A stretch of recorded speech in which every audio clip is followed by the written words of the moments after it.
șanse în ceea ce privește angajarea. Oricum, convorbirea a fost înregistrată și va fi prezentată ca probă în dosar. Convorbirea noastră sau a dânsului? A dânsului, bineînțeles, a domnului Dragoș.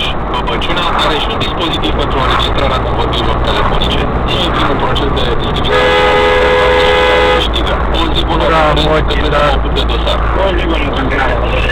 La revedere și să-i spuneți domnului Dragoș că o să vină o citație pe adresa clubului în numele dânsului maxim 7 zile. Bine, la revedere.